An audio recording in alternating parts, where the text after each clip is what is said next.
we have an activity, a discussion activity to kind of process a lot of the things that we've seen today.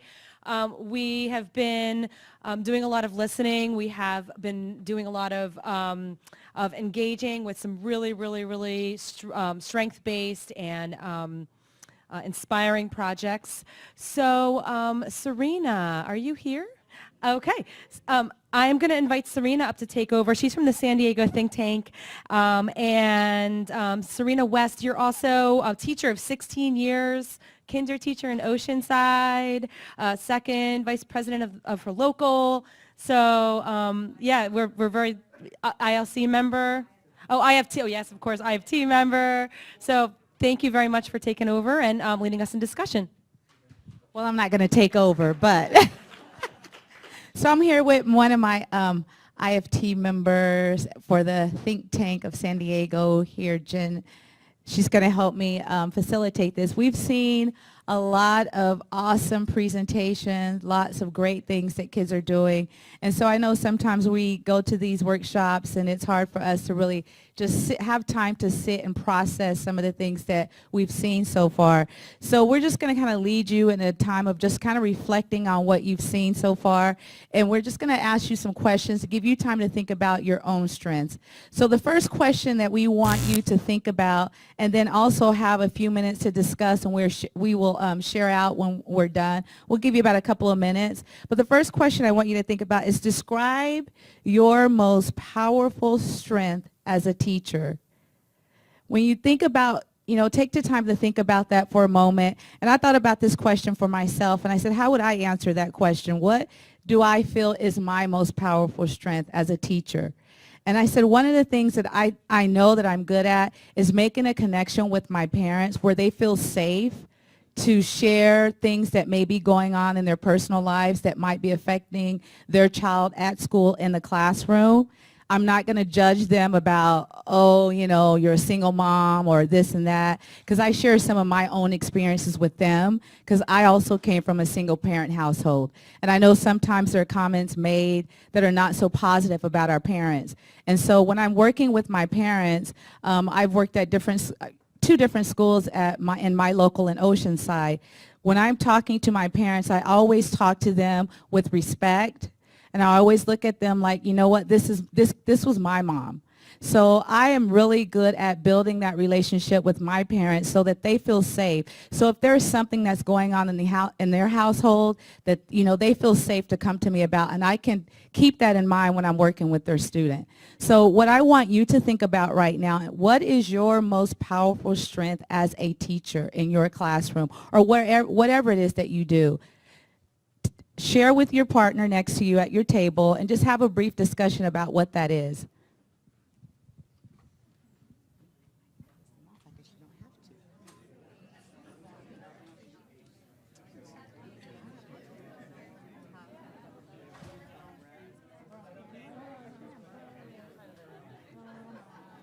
Well, then let's smile for the camera.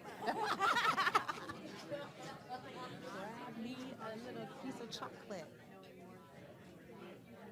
When they raise their hand, you can go and have them share it with them.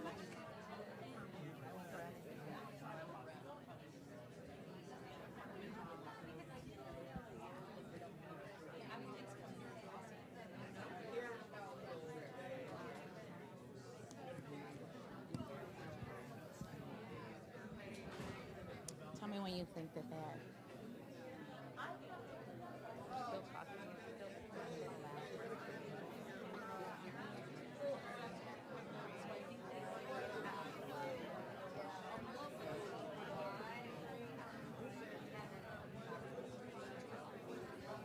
Huh? Oh no. Maybe they can put it back up for us. Maybe Tara knows how to put it up. Maybe a 2-minute timer.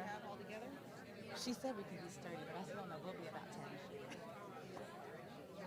We can use 30 if you need it, but we need 30. We need about a couple minutes. Oh, is she on her way? Oh no.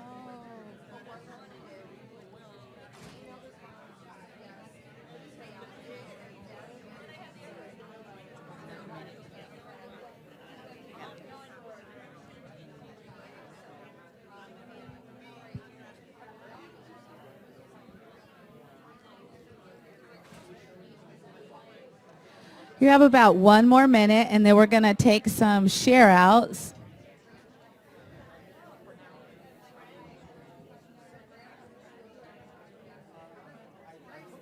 I know, it sounds so good and interesting and exciting.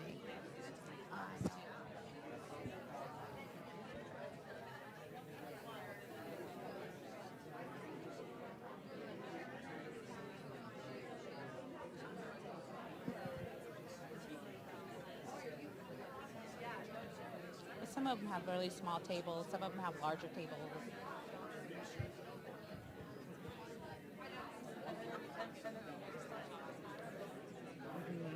Did you count down my minute? Did you count down my minute?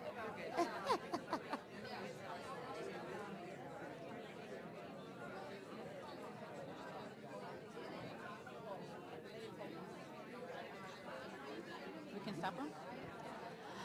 Okay, let's come together, and we want to hear how great you are. So it's sometimes hard for us to brag about ourselves, but we're going to take some time to brag. Yes. Clap once. I usually go 5, 4, 3, but you don't have to put your hands on your head. That's what my kindergartners do. And they just stay freezing there. Can we move now, Ms. West? So we want to hear some of your strengths as a teacher. So just raise your hand, and we're going to come around. If you would like to share out with us, and we're going to come around with the mic and have you share. Just what are some of your strengths as a teacher in your classroom? All right, here we have one. Thank you. I helped him fold earlier, so he's going to help me. I didn't think about it, but my student Alex, he stepped out for a minute, but he looked at me and he said patience, and I was like, he's like, you don't get frustrated or whatever. And then I took that a little bit further, that I have to be patient with my students because I don't know what's happening in their life at home. And they come in with, I think you said it earlier in one of our things, the kids today have it rough sometimes. And we don't know what's happening. And I think patience is one of my biggest things leading into building that relationship with them so that they can tell me they're depressed and they need to see the counselor, or their mom just beat the crap out of them and is out on $50,000 bail today. And that just happened to me before I came here on yesterday. So, those kind of things, I think all of us, we have a lot of patience and we have a lot of relationship building skills. So. Thank you for sharing that. And, although that may not be one of my strengths, but that's certainly something I can consider and do when I go back to my classroom. So please do share, because some of these ideas are the things that we hear from other people. It may not be our strength today, but it's certainly something that we can think about and say, you know what, I may not be strong at that right now, but it is an area in my career that in the classroom that I want to kind of work on. And then, so thank you for sharing. Anybody else? Here we go, some more here.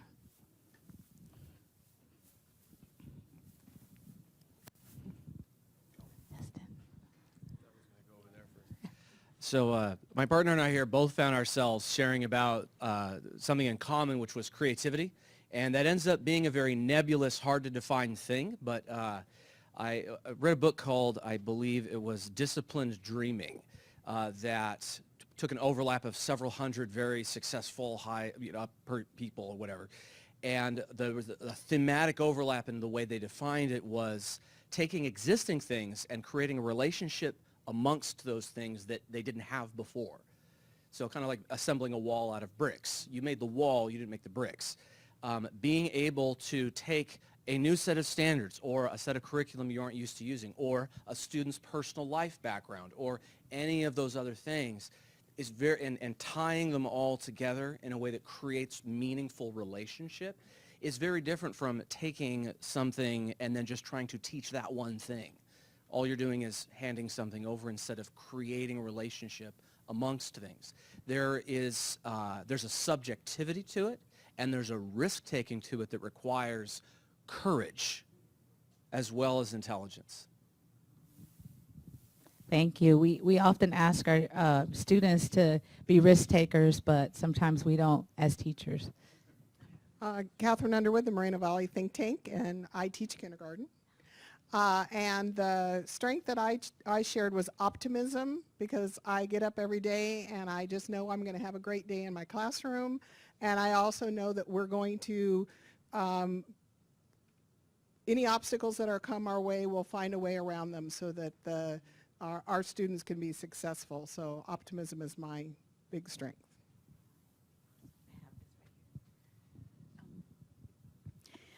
Samantha Carr, Region 3, Monrovia Think Tank. I teach a language, and I think that my biggest strength is creativity in that my textbook does not offer a lot of opportunities to practice using the language. So I come up with all these different activities that I can do, and then I search the web and I think, how can I do this online? How can I get my students to do this with an iPad? How can I get them to do this? However, you know, we weren't allowed Facebook, so I laminated pages and put pictures on them made it look like a French faux book page, put them up on the wall, and had my students writing on those because they didn't want to do the activities and they weren't interested. But I put that up there and said, go write a message to your friend and put your own announcement up, and all of a sudden it's, how do I say this? How do I say that? So I'm just constantly inventing things to do in the classroom to keep the kids engaged. Kaylin Alston. One thing that I bring to my classroom is I use the saying, comparison is the thief of joy. And the reason I use that in my classroom is I want it to be a safe space for everyone to make mistakes. And if you're not comparing yourself to somebody else, then you're not worried about the judgment that somebody may pass on to you. And so by providing that framework for my students, I feel like collaboration has been easier. They know it's safe. Oh, you made this mistake on this math problem, but I think I know how to fix it. Let's fix it together. And making it a team effort rather than having them be against each other.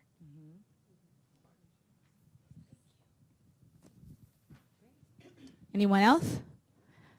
Okay, here we go. Jen's down on their job. I'm sitting down on the job. Hi, I'm +1, so this IFT thing's new to me, but I'm on ILC though, another one of those wonderful CTA acronyms. So there we go. As you can see, that's my thing, engagement. I use drama. I use everything I can to get my kids to, first of all, pay attention to me and, you know, shower me with attention. So they have to pay attention to me because I'm in charge, kind of. But I also give them a lot of creative, fun, poetic. I just kind of really stick it to them, you know, do some auto rap, whatever I can do to get them in, you know, use some vocabulary, and I make them sing, you know, about plot, character, conflict, theme, setting. Oh, these are the 5 things. They're just singing it for days. And I'm like, hey, that's how I did it, but it wasn't as cool because it was, you know, that 70s one. What was that one? Schoolhouse Rock. Wasn't as cool, but it still worked. So that's what I do, and I just love it. And it's just awesome, and I just love to be inspiring and try to get them to be interested. And if they get, you know, something at the end of the day, they always do. So they always catch something, and that's what's important. Thank you so much. Okay, so the next thought that earlier this morning when we met in this room, we talked about that this whole thing, the whole presentation was going to be focused on student-centered. And so we saw a lot of presentations today, and I want you to think about some of the things that you saw today. What stood out to you, and how does it relate to student-centered? What stood out? What presentation? What did you see today? And how does that relate to being student-centered? So think about that for just a moment, and then when you're ready, please turn to someone in your group or at your table and just talk about what stood out to you today as it relates to student-centered. Too many things, huh? There's so many things that could be. Yeah. But you know, certain things like really stand out. Like for example, I was taking notes, and especially the alternate high school. That's so cool to me.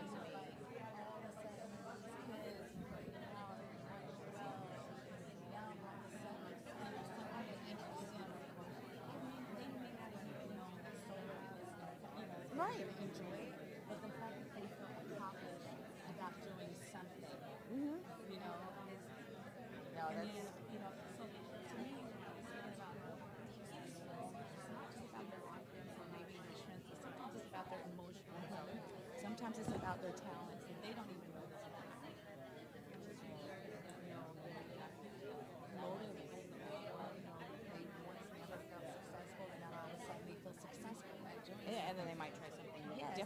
everything now is centered around their success of helping their community, helping with, building roofs on houses. Well, even like you were saying, where their kids go and talk to the younger kids, maybe that Yes. collaboration with Yes. the older kids and the younger kids, it was good. Yeah, so All really neat. very neat.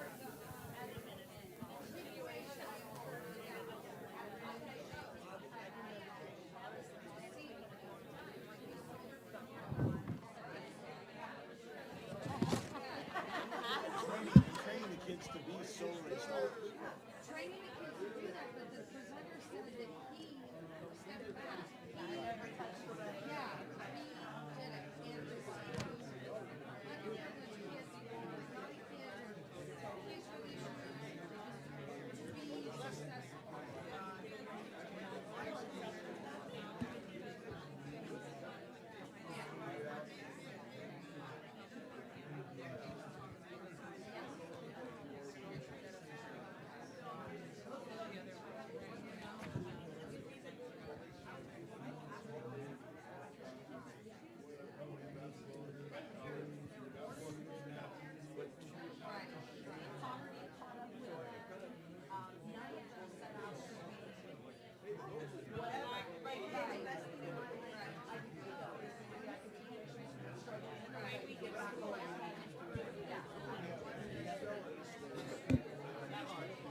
Yeah, that same one, that same project. Yes. Yes. What's it called? What was it called? Green Stem? I think it was called Green Stem. I can't remember. That one stood out to me because it was like the kids, the student center part was just the fact that you were trying to build their confidence. So it was centered around their need to feel confident about something because they felt like failures.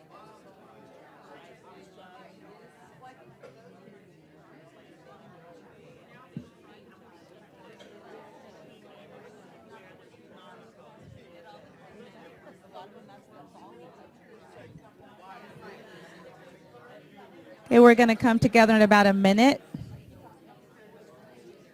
Okay.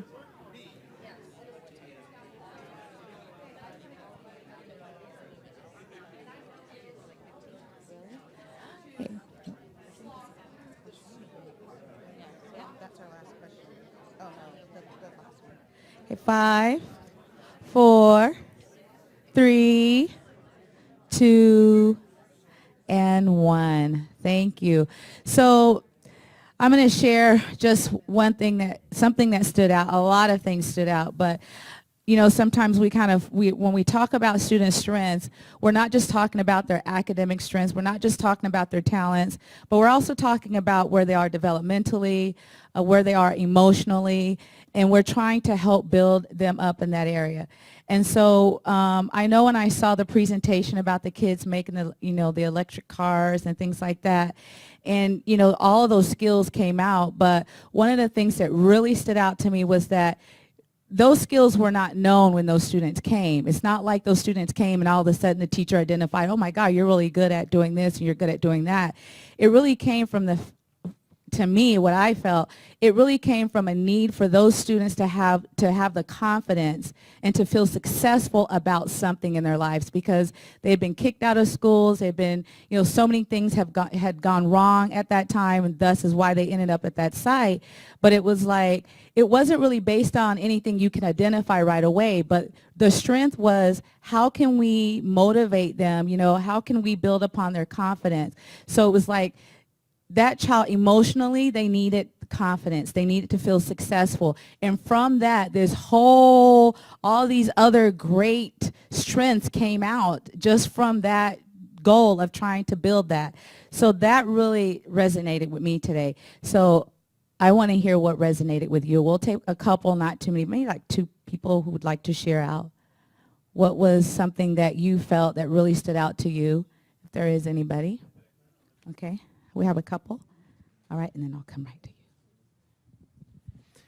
what I'm going to talk about, I saw so many presentations, in Brad's, Blaine's, Denise, and it was taking kids outside of the classroom. So often I'll hear teachers say, my students just can't sit still. And you know what? So many of our students can't sit still, and all of them want to get out of, being enclosed in the four walls.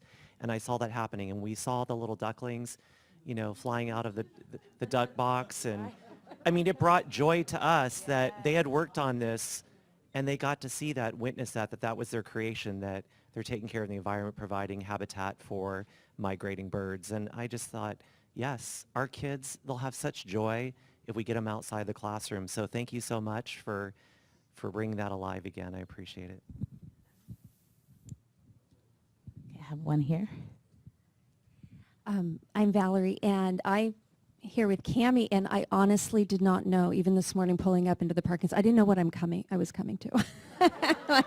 I'm a real plus one. I'm like, and I just want to say from Blaine to have a teacher say, I've been teaching 24 years and I'm transitioned into a facilitator. I haven't picked up a hammer or a nail, and these kids are doing it. From a personal standpoint, I have a 25-year-old son who's a fireman who, 13 years of public education, he left thinking he was a failure. And the whole time, all he ever needed was a fire truck. My nephew, he's a chef at Sea Legs in Huntington Beach. All he ever needed was a kitchen. Again, a failure. He would have been one of your kids because he actually didn't even make it through. And I just say the common denominator that I see here is such incredible hope, because 10 years or 14 years ago when I entered the profession, all you heard was, I saw so many 63-year-olds saying, I'm out of here. They're closing up the auto shop. It's becoming this, or I'm out of here. I'm a home ec major from back in the 80s. There was so much hope for back then that then became just a wasteland of test scores and kids with no hope. And I see it coming back. And gosh darn it, you guys, you're out there, you're getting how to get these things funded. I mean, I'm like, oh, there's like somebody just lifted up a curtain. There's like people who want to help. And it's just, I'm so impressed with all of you who presented. It's pretty neat. Thank you. Okay, thank you for sharing. We're not going to have a discussion on this, but due to time, but this is something I want you to really think about. And there's a note-taking page in your packet. You might want to use it. I've been using mine.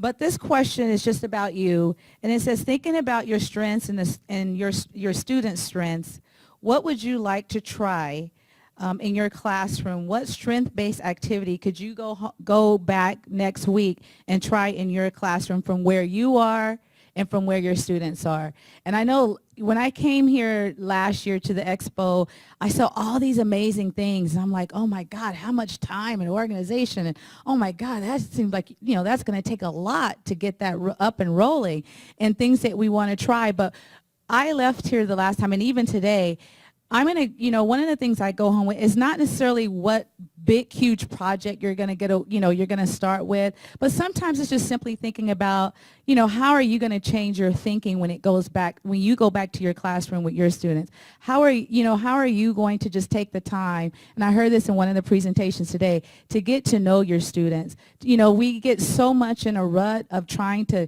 meet the standards. We're, implementing Common Core. We're probably in the middle of assessments, or we're doing all these things. And sometimes those things can pull us away from just basically getting to know our students. And so maybe one of the, strength-based activities that you might want to try is just know your students.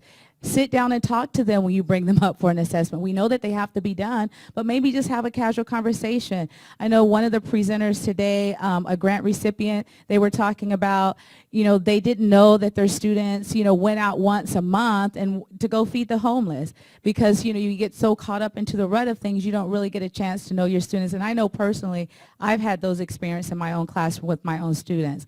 So just think about that. What could you try next week in your classroom, a strength-based activity from where you are? You have to do something grand, and where your students are. So think about that. And the other thing I would just like to leave you with, and I actually got this off of our IFT website, and it says, focus on what's strong, not what's wrong. And that can really help change that mentality.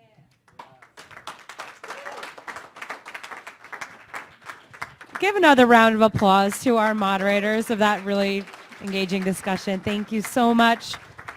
Jen and Serena. We wanted to make sure that we ended, the last part of today was as student-centered as we could make it, because that's one of the major themes of all these grants, and it kind of all comes back to the student. So I'm going to do a couple things now. I'd like to invite Kevin and Alex up for just one moment. They're two students that we have left here. Come on up. Come on up. Moreno Valley students had to leave early to beat the traffic. So just a quick question for you guys. Thank you so much for being here and speaking today. If you would just tell all of us what are some ways in which your teachers' projects have impacted you, your education, your future, your life? So I met Miss Williamson back in like 3 years ago when I was a sophomore in high school, and she asked me what do you think like the definition to an environment is, and I just sat there and I just like giggled, you know. And I just like, you know, I just giggled, and then she was like, okay. But then I think it was like after that week I was walking home, and I saw these like grew up kids that were kind of, you know, doing bad stuff, littering trash, and, you know, they were kind of smoking cigarettes, throwing it in the ground. And I was like, you know, that doesn't look right.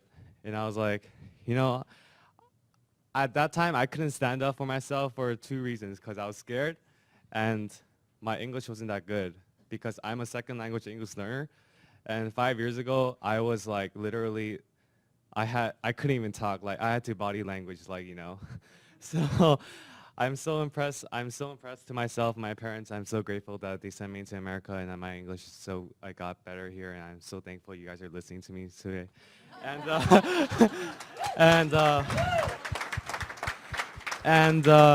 yeah, so from that point, when I saw those like negativity of what those kids were doing, it just got me where, like, you know, got to a point where I thought that I should make a difference to the society. So that's when I started to make collecting recycling bottles and making donations to like poverty and all that. And I started taking more classes that I was interested in. So I started taking the AP Environmental Science, which also related to all of this stuff that I'm learning, which was all this presentation that I made today too. And yeah, my major is also chemical engineering too. So I'm also interested in making vehicles and checking them out. And yeah, not only those, I'm also interested in getting an electrical vehicle, because it also saves electricity and no money for gas, you know. that kind of like rips me off right now, because, like, you know, I have a car, but then, you know, I just put gas last week and it's already, like, you know, almost empty now. So yeah, I'm trying to get what Miss Williamson has right now, and yeah, thank you guys. Thank you, Kevin. So Alex, you want to say a few words about your teacher's project and how it's impacted you and what your future goals are? Yes. First of all, I'm really nervous, so please bear with me. Hold the mic a little bit closer to you. Oh, I met Mr. Potts sophomore year, and sophomore year I really wanted to make money, and I thought that getting into college meant making money, and I had my career advisors telling me that it's not about money, it's about finding something you like, and I was like, well, I really want to make money, and sophomore year I had biology, and Mr. Potts told me, hey, next year I think you should take APES, and he told me kind of what the class was going to be about, and it sounded kind of interesting. And junior year, I completely changed my mindset about what I wanted to do in college. I wanted to get a major in business, and through Mr. Potts, I grew a deep passion for the environment, and now I'm going to go to community college and get my, my general ed, but after that I plan on going to UCR, where Mr. Potts attended, and get my environmental science degree and hopefully work for the city of Riverside, be a city planner.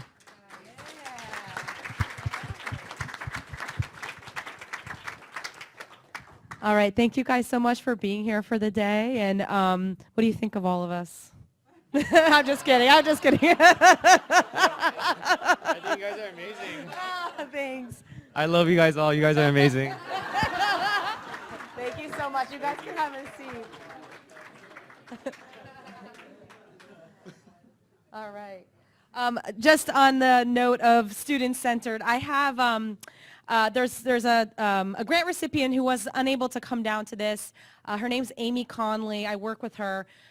She started a project. She's an English teacher. She started a project up at Fortuna High called the Change the World Project, and it's very student-centered and strength-based. So I have a quick 4-minute video that I'd love to show you because it's quick and it kind of gives you a picture. A lot of students are speaking, and you get the picture of another just super student-centered project that changes lives.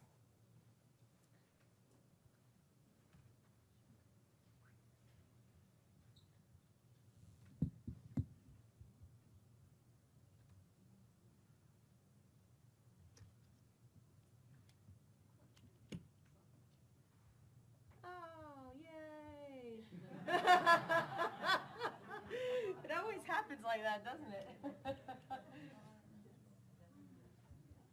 Al, you were right. It was connected. Let's try again.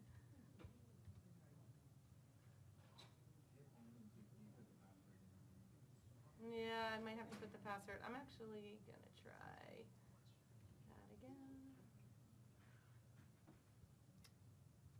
I'm sorry. Well. Open your Chrome. Yeah. Okay, here we go. Let's get the volume up. So, a few years ago, when I was teaching AP Lit, after the exam, the tradition was that they made a movie. And they enjoyed the movie, and the movie was fun, silly but fun.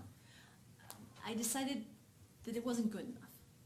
This year, all 170 seniors, every single one of them, is creating a project that they think will make the world better. They take what they're passionate about and they mix it up with what they know. Although they're just high school students, they have amazing skills for communication, amazing skills with technology, amazing skills with music, amazing skills with art, and using that to make the world better. The Change the World Project to me is an opportunity For all the seniors at Fortuna High School. To make the world a better place. Because it gives all students an equal chance to pursue something we enjoy in the world. Use the skills they've gained through their high school careers. Just to get to change what they want to see in the world. Make a lasting impact on the people around us. to leave their mark on their community. To realize the ability that they have to make a difference in the world. To influence the community in a positive way. And to make it better. by simple things such as doing something good for your community, and not just your community, but hopefully, the world. And it starts with small steps, but eventually we reach our goal in changing the world.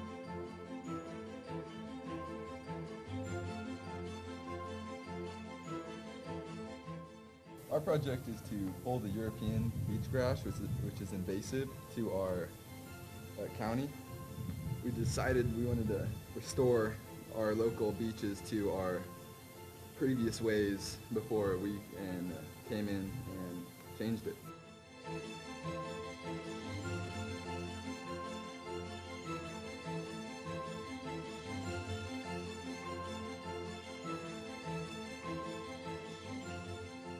My group chose to organize a Yellow Ribbon Week at Fortuna High.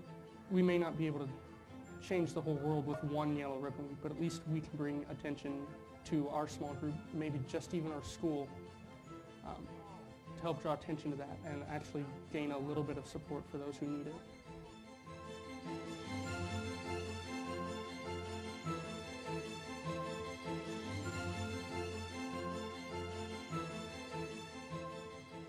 Our Change the World project is putting on a monthly night at the Multi-Generational Center in Fortuna. We targeted 5th through 8th graders for our Change the World project so we can make it so more people get to know each other before they go to high school. So when they get to high school, everybody will know each other and they'll be more connected and they'll have friends from different schools.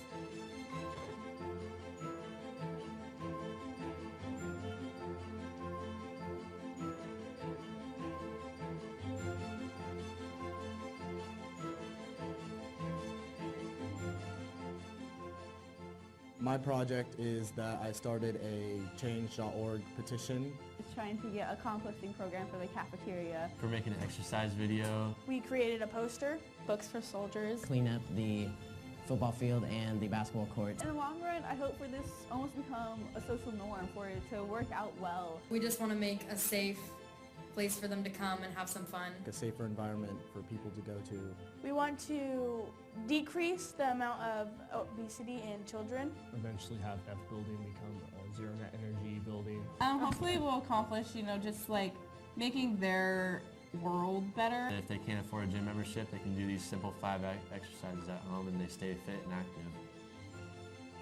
We're lucky that our school allows us to do this project, but we're so lucky that we have these kids who want to make the world better and are doing it so darn well.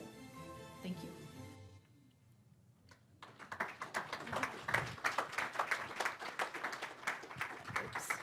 The world. I'm changing the world. Forgot about that first. We're changing the world. I'm changing the world. I'm changing the world. We're changing the world. I'm changing the world. We're changing the world.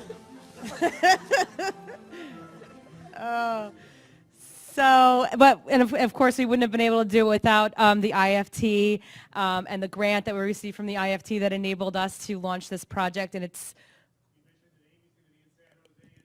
Yes, Amy will be presenting at the IFT Expo in April in San Jose at GTC North. So that's pretty exciting. But in lieu of her, I made sure I had a video for you so you can see. But it's all about the kids, and it's all about being student centered. And so that's kind of the theme that we wanted to leave you with today. So let's just kind of review what we've seen today, because I feel like we've seen a lot. We've been exposed to many, many different projects. So I just want to review it just so we can kind of see if we can just take it all in and reflect. I love this quote that I saw in my first session today. Once social change begins, it cannot be reversed. You cannot uneducate the person who has learned to read. So some of the things we've seen today, we saw Brad Collins from Chula Vista. He built a zoo, right? He built a zoo. the Camarena Life Sciences Center to give kids kinesthetic learning from living things. Absolutely amazing project. Adriana Perez and Carla Fernandez is closing the achievement gap through parent engagement workshop series and community outreach in Englewood. That is completely teacher-driven. Norma Williamson created a zero emissions day and student-centered projects to build e-vehicles, go-karts, and eventually green jobs. Drew Bueno Potts engages his EL students to collaborate around human impacts on the environment and fosters cross-generational interactions through hands-on interactions with the natural world. Sandra Elliott, Denise Vaughn from San Joaquin enabled their emotionally disturbed students to learn environmental stewardship and caring for wildlife. They're healing kids and healing the earth at the same time. Chip Fraser's It's My Life program for at-risk teens changes their lives through principles of being kind and doing good. We heard from Deepika Srivastava and David Coppersmith and the Moreno Valley students who had to leave early, but they talked to us about their math league, which has grown to 34,000 students in 3 years. They're literally changing the culture of their school and their community to focus on math, engineering, and they have 6th graders using Android Studio to design apps. It's just amazing. Dana Tomlinson's Inspiring Home Visit project continues to make vital parent-school connections and invites parents to share their students' strengths. It was once a grant-funded project, but it's now funded by LCAP. So that's a model for us all. We heard about Solar for Success from Blaine Boyer. Makes kids who are disengaged truly buy in through hands-on green energy class. Students got on real roofs. They did real wiring. They have a van and everything. It's amazing. And then we heard from Al Rabanera and Caterina Hernandez and Amy Nelson about teacher-driven change in the realm of teacher mentoring with critical partnerships with the SCTA and ILC and with the university system. We heard about the Strength-Based Hub from Al and Francisco, a social media gathering space and virtual PLN and strength-based social media forum for all of us to use. So what does it all mean? All of these projects are future-oriented, student-centered, teacher-driven, and transforming their communities. Teachers have the capacity to innovate their practice and their profession, to connect to communities to their classrooms in engaging ways. And the California Teachers Association Institute for Teaching has trusted teachers, funded teachers, and have allowed these teachers to make tremendous impacts on their schools and communities. So thank you, IFT. So what do we need to do from here?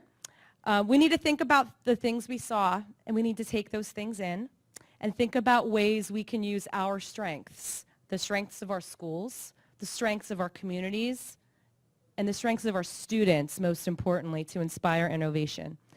The important thing is that we continue to engage teachers to drive the conversation that is happening in our profession so that we can reclaim our profession and reclaim the community and share the spark that we work with every day. So think tanks are growing. The IFT, if you have any strength-based, student-centered dream for your classroom, for your school community, IFT grants help make those dreams a reality.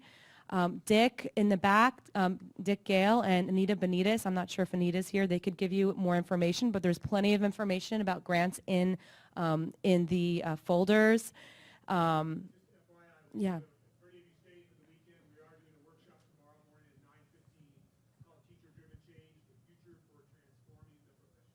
Thank you.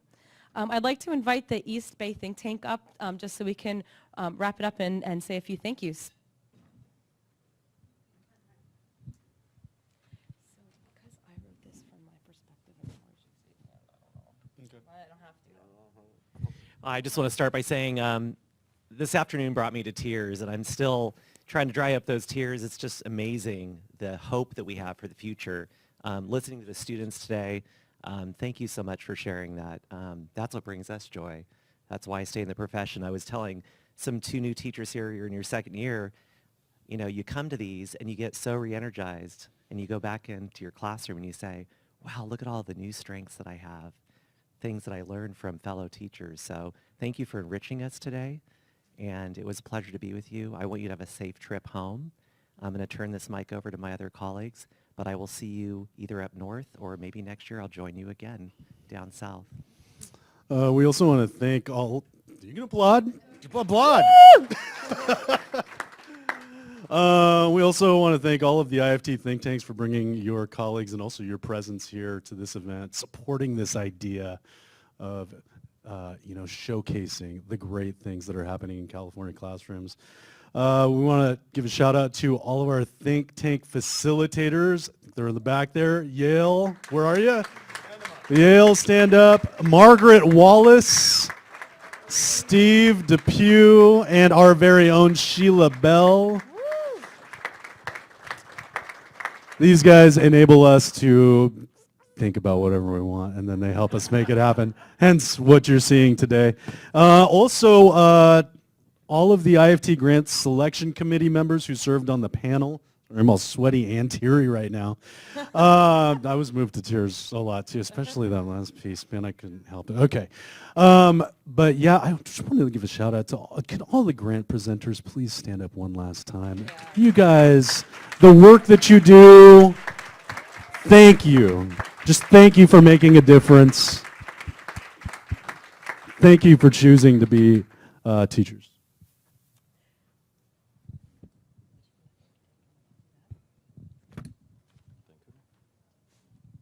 So Dick, Anita, are you in the room? Is Anita in the room? I know you're in the room. I see you standing there.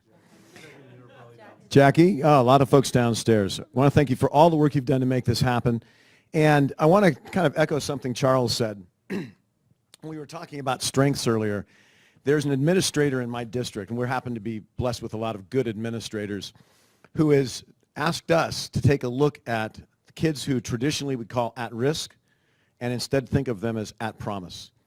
At promise students whose promise simply hasn't been realized yet. The people in this room are what make that happen. They're the people in this room who come in with open minds, who look at those kids and don't see them as, how come I have them in my class? But instead see them as, look at the chance I'm going to have to help them realize who they can be. All of you are making that happen, and we want to thank all of you for doing that.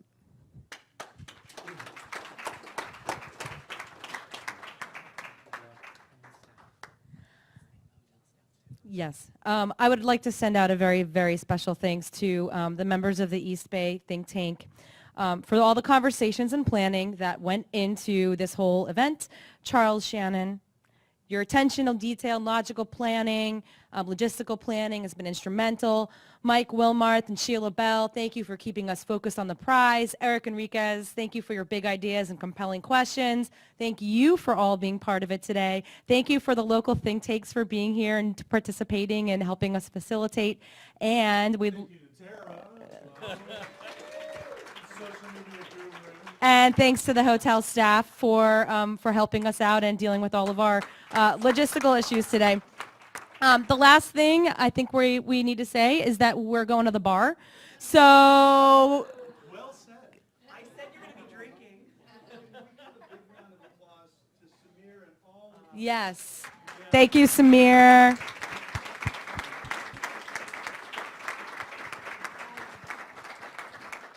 All right. Let's go socialize. So we're going to order some apps, and it's a no-host bar downstairs. So thank you all for being here. Oh, the survey. Sorry. Don't go into the bar yet. Here is the link to the survey. It's on today's meet/IFT Expo.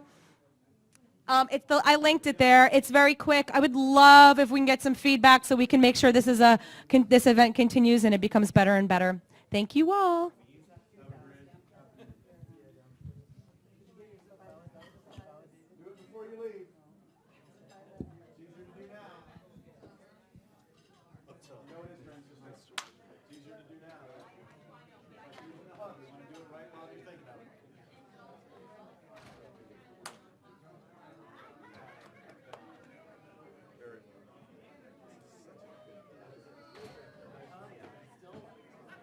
Which one? The Change the World project? Video, all of it? Just the center.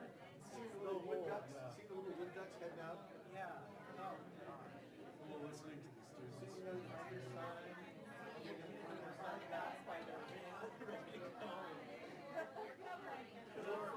So Wayne, you're who that administrator was quoting. You're one of those guys that he was thinking of. And he said, we need to shift our attitude. You've taken kids who great to totally buy out on the school. There's got nothing for them. And instead turn them into people that we're not going to have to worry about.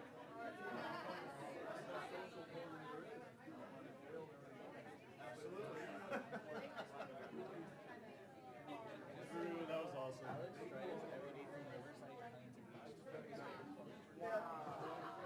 That was a nice, really tribute to you as well. I hope you. I was like, they do all the hard work because you put in a lot of inspiration. Very moving. Pick up a wrench. Pick up a lot of details. And give us a chance to be successful.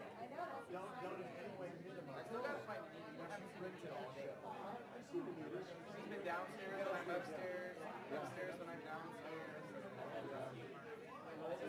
How much time I have tomorrow, so I can figure out what students. She came up with a double session. She asked her, might not necessarily have